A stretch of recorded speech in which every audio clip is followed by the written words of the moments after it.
आपका कोई कोई जो है पेटेंट है क्या कि सिर्फ आप ही जाएंगे और नियम कायदे कानून, ओम का चादर सीधा है, ओम का चादर उल्टा है, और ये वो लोग बना बोल रहे हैं जो गुफा में चश्मा लगा करके ध्यान करते हैं।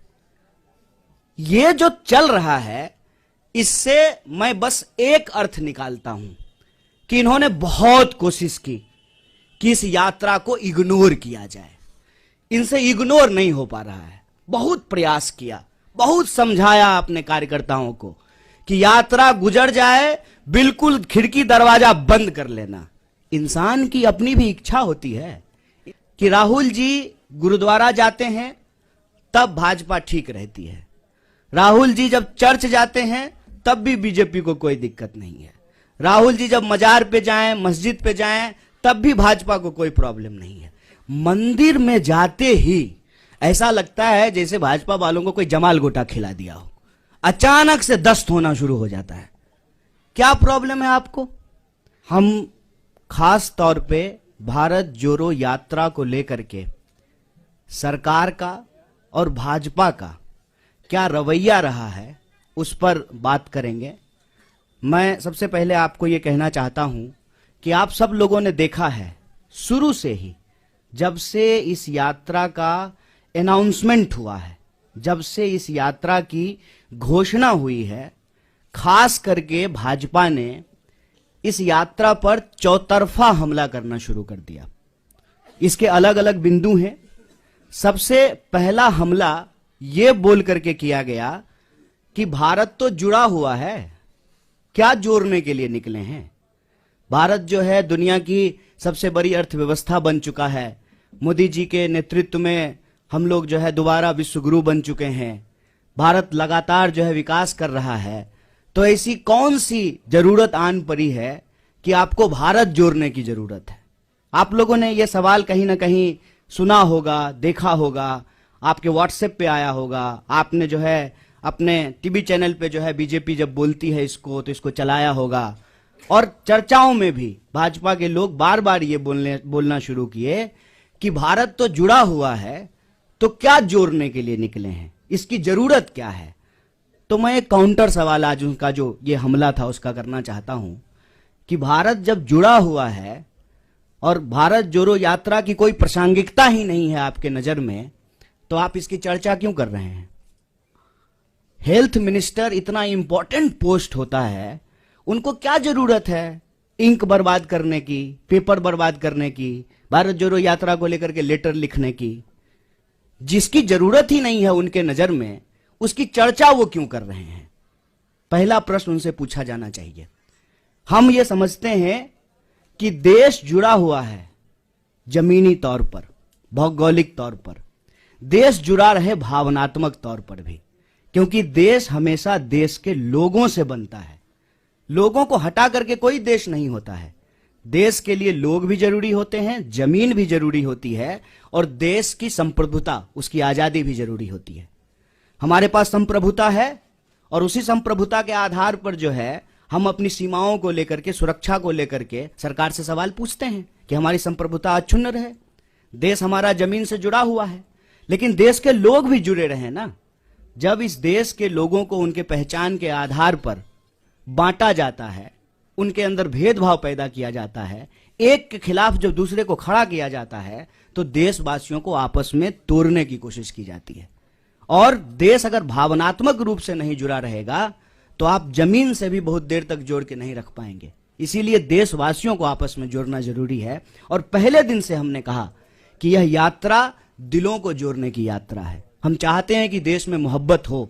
यह जो नफरत की बयार लगातार बह रही है, इस नफरत को हराया जाए, क्योंकि अगर नफरत का माहौल रहेगा तो देश के भीतर जो बुनियादी सवाल हैं, रोजी रोटी, कपड़ा, मकान, शिक्षा, स्वास्थ्य, सड़क, बिजली, पानी, ये मुद्दे गायब हो जाएंगे राजनीति के विमर्श से। हमारी मंशा बिल्कुल साफ थी। तो जो लोग ये पूछ रहे थे उनको ये समझना था, ये सवाल खुद से पूछना था कि क्या जब इस देश में भर्ती घोटाला होता है, भर्तियां नहीं होती हैं, जब किसी इंसान के साथ सरेआम मारपीट होती है, महिलाओं के साथ बलात्कार होता है, तो आपकी भावना नहीं टूटती है, नौजवानों के सपने नहीं टूटते हैं, उसी भावनाओं को जोड़ने के लिए, उसी सपने को जोड़ने के लिए यात्रा है। तो पहला हमला उन्होंने ये किया कि भारत जोड़ो यात्रा की जरूरत क्या है। दूसरा हमला जब यात्रा शुरू हुई तब उन्होंने दूसरा हमला किया, और ये बड़े शर्म की बात है और बड़ी सोचने की बात है। हमारे बीच में भी मेंबर ऑफ पार्लियामेंट बैठे हुए हैं, इलेक्टेड रिप्रेजेंटेटिव्स हैं। इलेक्टेड रिप्रेजेंटेटिव की एक जिम्मेवारी होती है कि वो जब भी बोले तो सोच समझ करके बोलें, ताकि हम भी उनको फॉलो करें, हम भी उनसे सीखें। और मैं तो कहता हूं कि आज अगर नेताओं की बात पे भरोसा करके कोई स्टूडेंट उसको सच मान ले और परीक्षा में वही लिख दे तो वो फेल हो जाएगा, क्योंकि वो इतना झूठ बोलते हैं, इतना गलत बोलते हैं। आप याद कीजिए, दूसरा हमला हुआ जिस दिन यात्रा शुरू हुई, देश के मंत्री के द्वारा, चुने हुए रिप्रेजेंटेटिव के द्वारा झूठ बोला गया कि राहुल जी जो है विवेकानंद जी की मूर्ति पे नहीं गए थे। तो दूसरा हमला उन्होंने किया कि यात्रा जब शुरू हो गई है तो उसको बदनाम करने का। और यहीं पे यह बात रुकी नहीं, फिर बात आ गई जूते पर, फिर बात आ गई फीते पर, फिर बात आ गई टी शर्ट पर, फिर बात आ गई दाढ़ी पर, फिर बात आ गई महिलाओं पर। और यहां पर भी वो रुके नहीं, माने नहीं, हर दिन कुछ ना कुछ निकालना शुरू किए। और जब हकीकत में कुछ नहीं मिला तो जो उनका तीसरा हमला था, जो उनका डर्टी ट्रिक डिपार्टमेंट जो करता है कि किसी का सर किसी के जो है सर के ऊपर लगा दो, किसी का आवाज कहीं पे चिपका दो, यात्रा को लेकर के नकली वीडियो बनाना शुरू किए। यात्रा जब आगे चली जाती है तो पीछे सड़क खाली ही होगी, यात्रा आगे बढ़ गई है तो उस खाली सड़क का वीडियो बना करके दिखाते हैं, कोई है ही नहीं। अरे भाई, जब कोई है ही नहीं, कोई लोग यात्रा में आ ही नहीं रहा है, तो क्यों आपको अभी जो है प्रोटोकॉल की याद पड़ी है? कोरोना प्रोटोकॉल की जरूरत क्यों है? क्योंकि आप तो यही दिखा रहे हैं वीडियो बना बना करके कि कोई यात्रा में आ ही नहीं रहा है। जब कोई यात्रा में आ ही नहीं रहा है तो क्या पेड़ को मास्क पहना दें कि सड़क जो है लपेट करके कंधे पर रख दें राहुल जी के कि नहीं नहीं आप आगे बढ़ गए हैं, सड़क को पीछे कैसे छोड़ दिए हैं, इसको भी लपेट करके कंधे पर ले जाइए। वीडियो, नकली वीडियो, कभी जो है तबलीगी जमात तो कभी कुछ नकली वीडियो बना रहे हैं। जबकि यात्रा में जो लोग शामिल हैं वो देखते हैं सबसे आगे इस देश का राष्ट्रीय ध्वज होता है।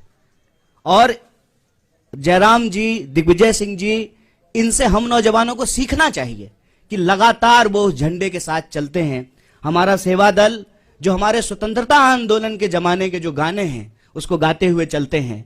पीछे जो है हमारा एक बैंड पार्टी होता है जो म्यूजिकली जो है देशभक्ति गानों को बजाता है, और उसके पीछे जो है वो राहुल जी चलते हैं। तब जो है इस यात्रा के ऊपर जो है देशद्रोह जैसे कालिख लगाने की कोशिश करना, गलत वीडियो बना करके इसको बदनाम करना, ये इनका तीसरा हमला है। और चौथा हमला आप सब लोगों ने देखा होगा कि राहुल जी गुरुद्वारा जाते हैं तब भाजपा ठीक रहती है, राहुल जी जब चर्च जाते हैं तब भी बीजेपी को कोई दिक्कत नहीं है, राहुल जी जब मजार पे जाएं, मस्जिद पे जाएं तब भी भाजपा को कोई प्रॉब्लम नहीं है। मंदिर में जाते ही ऐसा लगता है जैसे भाजपा वालों को कोई जमाल गोटा खिला दिया हो, अचानक से दस्त होना शुरू हो जाता है। क्या प्रॉब्लम है आपको? इस देश का नागरिक, इस देश का व्यक्ति, इस देश के किसी भी धार्मिक संस्थान पर जाने के लिए स्वतंत्र है। आपका कोई जो है पेटेंट है क्या कि सिर्फ आप ही जाएंगे? और नियम, कायदे, कानून, ओम का चादर सीधा है, ओम का चादर उल्टा है, और ये वो लोग बोल रहे हैं जो गुफा में चश्मा लगा करके ध्यान करते हैं। ये जो चल रहा है इससे मैं बस एक अर्थ निकालता हूं कि इन्होंने बहुत कोशिश की कि इस यात्रा को इग्नोर किया जाए। इनसे इग्नोर नहीं हो पा रहा है। बहुत प्रयास किया, बहुत समझाया अपने कार्यकर्ताओं को कि यात्रा गुजर जाए, बिल्कुल खिड़की दरवाजा बंद कर लेना। इंसान की अपनी भी इच्छा होती है, इंसान की अपनी भी बुद्धि होती है। लोग खिड़की दरवाजा बंद कर लिए लेकिन छत पे चले गए भाजपा ऑफिस के, और वहां से जो है यात्रा को हेलो हाय करना शुरू कर दिया। क्या करेंगे?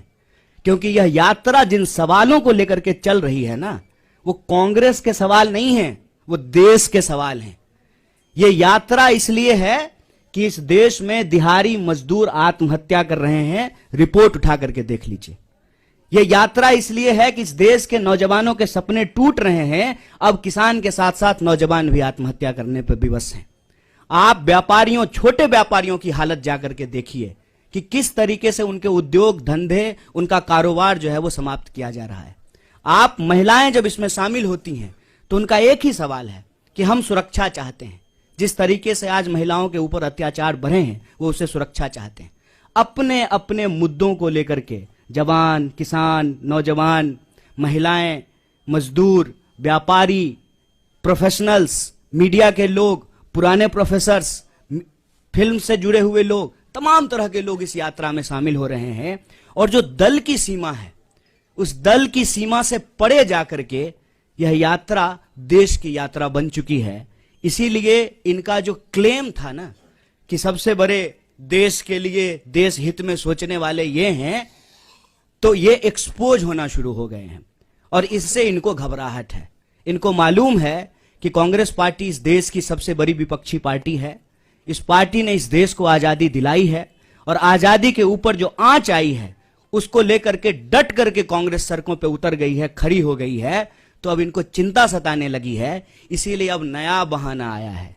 कोई समझाए इन प्रचंड मूर्खों को, कोरोना बहाना नहीं, बीमारी है। यह ऐसा नहीं है कि स्कूल जाने का मन नहीं है तो बच्चा नहीं करता है, मम्मी दांत में दर्द हो रहा है। ये बहाना नहीं है, ये बीमारी है। और इस बीमारी को लेकर के राहुल जी इस देश के पहले नेता हैं जो सरकार को सबसे पहले चिट्ठी लिखे थे। और ये वो लोग सवाल पूछ रहे हैं। मुझे तो कभी लगता है कि कुछ स्पेशल रिलेशन है बीजेपी का कोरोना से। उसकी रैली में नहीं जाता है, दूसरी की रैली में चला जाता है। और डे नाइट का सेंस कितना है कोरोना को, दिन में हो जाता है, रात में नहीं होता है। आप लोगों ने देखा ना, पार्लियामेंट में कोरोना था, मास्क लगाए हुए थे। शादी में जाते जाते कोरोना चला गया, छुट्टी पे चला जाता है, आराम करता है। ये मजाक बना दिए हैं। हम बार बार कह रहे हैं, शुरू से लेकर के आज तक कोरोना को लेकर के हमारी पार्टी गंभीर है। और जो साइंटिफिक प्रोटोकॉल होगा वो सबके लिए होगा। ऐसा तो नहीं है कि बीजेपी के लिए नहीं होगा और कांग्रेस के लिए होगा। ऐसा तो नहीं है कि दूसरे आयोजन होंगे, ये आयोजन नहीं होगा, वो सबके लिए होगा। तो उस पे जो है हम उसको फॉलो करेंगे, जैसे पहले फॉलो किया था। और सरकार को भी बताएंगे जहां सरकार गलती करेगी। और जनता के सवाल को लेकर के जो यह यात्रा है, रोजी रोटी, कपड़ा, मकान, शिक्षा, स्वास्थ्य, सड़क, बिजली, पानी के जो सवाल हैं, ये यात्रा भी चलेगी। इनको जितना दम लगाना है लगा लें। ये इग्नोर करके देख लिए, बदनाम करके देख लिए, मंदिर क्यों जाते हैं, मस्जिद क्यों जाते हैं, टी शर्ट कौन सा पहन लिया है, ओम का चादर सीधा है कि उल्टा है, इन्होंने सब कुछ कर लिया। लेकिन यात्रा देखते देखते हेलीकॉप्टर से नहीं, ट्रेन से भी नहीं, पैदल चल करके, पांव से यात्रा कन्याकुमारी से दिल्ली पहुंच गई। और दिल्ली जब पहुंच गई है ना, तो दिल्ली की तख्त जो है इनको हिलती हुई नजर आ रही है। तो एक बार और रिमाइंड करा देते हैं उनको, जो पहले भी कहते थे, इस यात्रा का उद्देश्य इलेक्शन नहीं, इमोशन है। आप इमोशन साफ रखिए। इस यात्रा से आपको कोई थ्रेट नहीं होगा, क्योंकि हम इस यात्रा के माध्यम से भीड़ नहीं जुटाना चाहते हैं। हम चाहते हैं कि इस देश के नागरिक अपने सवालों को लेकर के, नागरिक, भीड़ नहीं, अपने सवालों को लेकर के इस यात्रा में शामिल हो। और यह यात्रा जिस तरह से कन्याकुमारी से चली है, यह यात्रा कश्मीर तक जाएगी, यही हम लोगों को उम्मीद है। और आप लोग सब अपने तरीके से इस यात्रा में शामिल हो रहे हैं, जुड़ रहे हैं। एक बार फिर से आपको बहुत बहुत धन्यवाद।